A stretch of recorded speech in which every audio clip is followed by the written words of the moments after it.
ప్రస్తుతం Rachana Reddy big TV స్టూడియోలో ఉన్నారు. ఆమె అత్తింట్లో ఎట్లాంటి ఇబ్బందులు ఎదుర్కొన్నది, ఎందుకు ఆ ఇబ్బందులన్నీ తలెత్తాయి అనేది ఆమెని అడిగి తెలుసుకుందాం.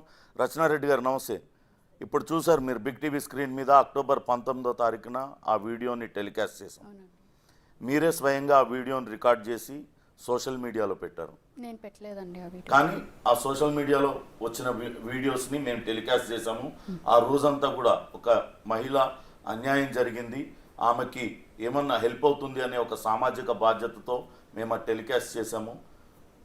దానికి మీరు రెస్పాండ్ అయ్యారు. ఎందుకు ఆ వీడియోని తొలగించాలని పదే పదే రిక్వెస్ట్ చేశారు. మేము కూడా మీ రిక్వెస్ట్ని మేము కన్సిడర్ చేసి ఆ వీడియోని కూడా తొలగించాము. ఆ రోజు ఎందుకు తొలగించాలని చెప్పారు మీరు అప్పుడు? ఆ వీడియో యాక్చువల్గా October 11th చేసిందండి, October 19th కాదు.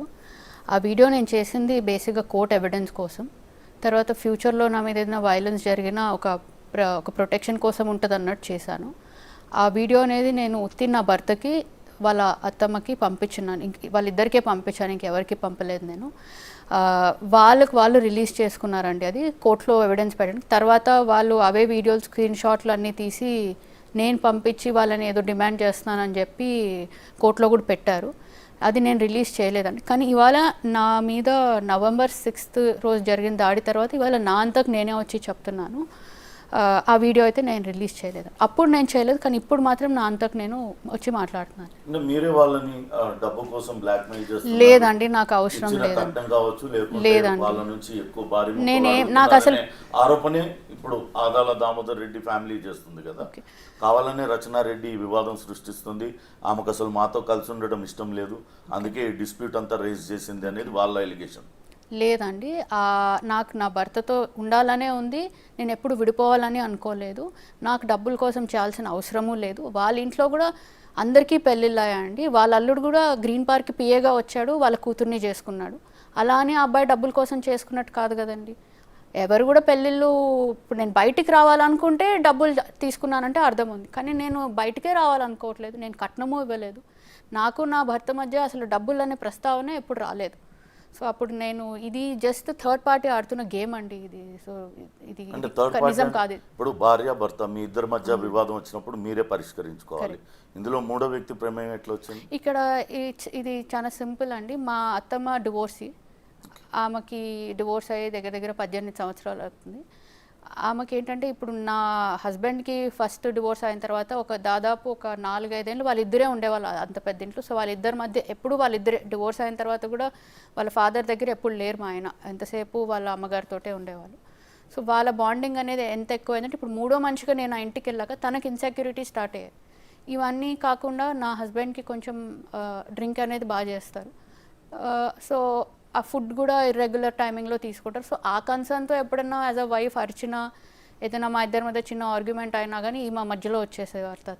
సో ఇలా చిన్న హస్బెండ్ అండ్ వైఫ్ మధ్యలో అయ్యే టైంలో ఈమె ఇన్సెక్యూరిటీస్ అనేటివి ఎన్కాష్ చేసుకుంటూ ఇలా ఎక్స్టెండెడ్ ఫ్యామిలీ ఎవరైతే ఉన్నారో వీళ్ళ ఇల్లుని, బిజినెస్ని అంతా ఈ ఫ్యామిలీనే కంట్రోల్ చేస్తారండి. గౌతమ్ CEO అండి. గౌతమ్ వాళ్ళ బ్రదర్కి గ్రీన్ పార్క్ ఆఫీస్లోనే కింద ఆర్కిటెక్ట్ ఆఫీస్ ఉంది. వాళ్ళ మదర్ ఎంతసేపు వీళ్ళతోనే ఉంటారు. వాళ్ళ ఫాదర్ కూడా గ్రీన్ పార్క్లోనే పనిచేస్తారు. సో దీన్ని బట్టి చూస్తే ఆ ఫ్యామిలీ మొత్తం కూడా వీళ్ళపైన డిపెండ్ అయి ఉన్నారు. అండ్ ఇక్కడ మీరు కొన్ని విజువల్స్ అనేటివి చూస్తే ఇక్కడ నన్ను బయట వేసే దగ్గర నుంచి పోలీస్ స్టేషన్కి తీసుకెళ్ళి కంప్లైంట్ ఇచ్చే వరకు మొత్తం కూడా గౌతమ్ చేయి అనేది ఉంది. నాకు పదే గౌతమ్ రెడ్డి అంటున్నారు. ఎవరా Gautam Reddy? Gautam Reddy is the CEO of Green Park and Marigold hotels and Avasa అండి. హీ ఈజ్ మా ఆయనకి అత్త కొడుకు అవుతాడు అబ్బాయి. వాళ్ళ అమ్మ పేరు జలజ, ఆమెది కూడా చాలా కీ రోల్ ఉంది ఇందులో. సో వీళ్ళందరూ అనే ఏంటంటే ఒక గ్రూప్గా ఫామ్ అయ్యి ఈ అబ్బాయికి పిల్లలు ఏమీ లేకపోతే వీళ్ళందరూ కూర్చొని తినొచ్చు అనేది వీళ్ళ ఇంటెన్షన్. ఎందుకంటే ఒక ఆడపిల్లని ఆపడానికి ఇంతమంది బౌన్సర్లు అయితే అక్కర్లేదు. ఒక పెళ్ళి నిజంగా ఇది ఒక మ్యాట్రిమోనియల్ ఇష్యూ అయితే ఒక 4 పెద్ద మనుషుల్ని కూర్చోబెట్టి నాది నిజంగా తప్పు ఉంటే ఒక దెబ్బేసో ఒక తిట్టు ఇంకొకసారి చేయకు అంటే అది వేరు ఉంటుంది. కానీ నాది తప్పే లేకుండా ఇలా బౌన్సర్లు పెట్టి ఇంత హడావిడి చేస్తున్నారంటే దీని వెనకాల ఒక పెద్ద ఎజెండా ఉందనేది చాలా క్లియర్గా అర్థమవుతుంది. ఎందుకంటే ఎవరికి అవసరం లేదు. నేను ఒక సింగిల్ అమ్మాయినండి. నా ఫ్యామిలీ చాలా నెమ్మదిగా చాలా మంచిగా ఉండే ఫ్యామిలీ, మాది మర్యాదగా ఉండే ఫ్యామిలీ. నాకు ఇంకో 2 సిస్టర్స్ ఉన్నారు. సో వీళ్ళని ఏదో చేయాల్సిన అవసరం మాకు లేదు. సో ఇది ఏదైతే మాట్లాడుతున్నారో దీని వెనకాల ఒక పెద్ద అజెండా ఉన్నదని నేను నమ్ముతున్నాను. అసలు మీకు డిస్ప్యూట్ ఎట్లా స్టార్ట్ అయింది? అది ఇట్లా బౌన్సర్లను పెట్టుకొని మిమ్మల్ని ఇంట్లో బంధించేంత వరకు ఎట్లా పోయింది? అసలు అర్థం కాలేదండి. వాళ్ళ ప్రాబ్లం ఏంటో కూడా నాకు ఇప్పటికీ ఈ సెకండ్కి కూడా మా అత్తమ్మ నాతో ఇప్పటివరకు ఫేస్ టు ఫేస్ కూర్చొని మాట్లాడింది లేదు. ఇప్పటికి ఇది డిస్ప్యూట్ అనేది చాలా అసలు ఎందుకు స్టార్ట్ అయిందో కూడా January 18th రోజు నన్ను బయటికి పంపించింది. జస్ట్ ఇంట్లో వాటర్ ట్యాంక్స్ కడుగుతున్నారు, దాము ఇంట్లో లేడు, నువ్వు మీ ఇంటికి వెళ్ళిరాను. కట్టుబట్టలతో బయటకు వచ్చా, కట్టుబట్టలతో బయటకు వెళ్ళాను. ఆ తర్వాత సడన్గా ఒక 10 daysలో నాకు డివోర్స్ పిటిషన్ పంపించింది. పంపించి ఏంటంటే మా పేరెంట్స్ అడిగితే నాకు నచ్చలేదు అంతే. వీళ్ళ అమ్మగారు ఈ మాట నన్ను ఆ రోజు నా పంచాయతీకి నన్ను కూడా పిలవలేదు. మా ఆయన తర్వాత నన్ను సీక్రెట్గా 2-3 times కలిసి కోర్టు బయట కూర్చొని ఏడ్చాడు కారులో. ఈ క్రమంలో వాళ్ళ బావ అంటే వాళ్ళ సిస్టర్ హస్బెండ్ ఎప్పుడూ వీళ్ళ ఫ్యామిలీతో పెద్ద పడదనే చెప్పాడు అబ్బాయి. అలాంటి అతను ప్రతి దాంట్లో ఇన్వాల్వ్ అయ్యి మా ఆయన్ని కోర్టుకు తీసుకురావడము, అన్నీ చెప్పడము, నాకు ఇంటికి వచ్చి కూడా వాళ్ళతో నువ్వు పడలేవమ్మా, వాళ్ళు మంచోళ్ళు కాదు, వాళ్ళు ఎంతకైనా తెగిస్తారు, నీ చేత డివోర్స్ ఇప్పాను, ఇవన్నీ మాటలు. వాళ్ళు కావాలంటే రేవంత్ రెడ్డి గారి దగ్గర కూడా వెళ్తారు, నీకు తెలియదు వాళ్ళ సంగతి, నీకు ఇంకా 2 చెల్లెళ్ళు ఉన్నారు, అంటే ఈ రకంగా బెదిరించారనమాట. నేను అయినా కూడా వినిపించుకోలేదు. నేను రెడీగా లేననే చెప్పాను డివోర్స్. మ్యూచువల్ ఇస్తావా అని అడిగారు ఫస్ట్. నేను వినలేదు, నేను ఒప్పుకోలేదు. మా ఆయన కోర్టు బయట నన్ను కలిసి కార్లో సీక్రెట్గా కలిసి గట్టిగా ఎడవడం మొదలుపెట్టాడు. నేను అసలు ఒప్పుకోలేదు, నా కజిన్స్ ఒప్పుకోవట్లేదు, నా ఫ్యామిలీ ఒప్పుకోవట్లేదు, నాకు ఇష్టం లేదు డివోర్స్ అనే మాటలు ఇవన్నీ చెప్పాడు. ఆ కార్లో మాట్లాడినంతసేపు వాళ్ళ బ్రదర్లో ఫోన్స్ కూడా తీసేసుకున్నాడు మా ఇద్దరు. వాళ్ళకి అవి ఏం ఇన్సెక్యూరిటీసో నాకు అర్థం కాదండి. అన్నీ ఎవరో రికార్డ్ చేసేస్తారు, వాళ్ళని ఎప్పుడు ఏదో చేసేస్తారు. ఇది మా మదర్లో సైకాలజీ అని. ఈ సైకాలజీని ఈ ఎక్స్టెండెడ్ ఫ్యామిలీ ఎవరైతే ఉన్నారో ఆమె వీక్నెస్, ఆమె సైకాలజీని ఎంకాష్ చేసుకొని ఆమెని ఇన్స్టిగేట్ చేయడం. ఇప్పుడు మీరు ఒక వీడియో చేశానని చెప్పారు కదా? అవునండి. మిమ్మల్ని అందరినీ బంధించేసి. అవును. అది ఏ ఇంట్లో అండి? అది అక్కడికి వస్తున్నానండి. ఈ 8 months ఏవైతే ఉన్నాయో చాలా అడుక్కున్నా. ఇంటి ముందరికి చాలాసార్లు వెళ్ళినా నా లోపలికి రానివ్వలేదు.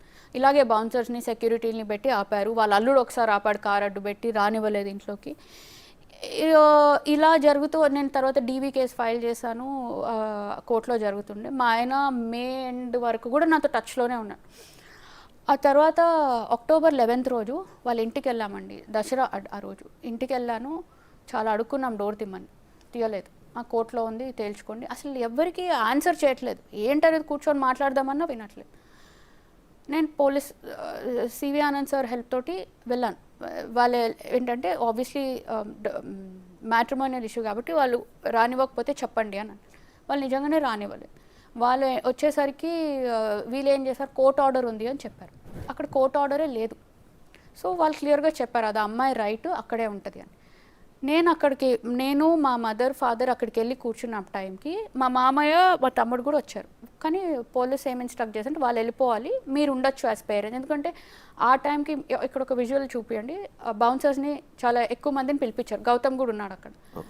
వాళ్ళందరూ వచ్చారు ఇంటికి, జీవి ప్రసాద్ గారు, గౌతమ్ అందరూ వచ్చారు ఇంటికి. ఆ రోజు పండగ కాబట్టి పిలిచినట్టున్నారు. వచ్చారు. ఈ అబ్బాయి వచ్చిన ఒక 15 minutesకి వీళ్ళందరూ దిగారనమాట గట్టిగా, వ్యాన్స్లో ఇవన్నీ. అలా ఒక 7 to 8 hours ఉన్నారండి ఇంట్లో, మోర్ దెన్ దట్. నేను ఎప్పుడో 11కి వెళ్తే ఈవినింగ్ 8కి ప్రతి బెడ్రూమ్, ప్రతి టాయిలెట్, ప్రతి కిచెన్ అన్నీ లాక్ చేసుకొని వెళ్ళిపోయారు. కింద హస్బెండ్ కూడా ఉన్నారా టైంలో? మా హస్బెండ్ని పంపించేసిందండి. మా హస్బెండ్ అమ్మ సిట్ అంటే సిట్, స్టాండ్ అంటే స్టాండ్ అండి. ఆయనకి ఏం పెద్ద సేల్ లేదు అక్కడ. అందరూ వెళ్ళిపోయి ఆ తర్వాత నేను చేసిన వీడియో అది. ఇప్పుడు మీరు if you connect the dots, ఆ తర్వాత నేను చేసిన వీడియో అది. ఎందుకంటే కింద దాదాపు ఒక 15-20 మంది ఉన్నారు. మీరు చూడండి, వాళ్ళు ఇంట్లో ఒంటరిగా వదిలేసి వెళ్ళిపోయారు.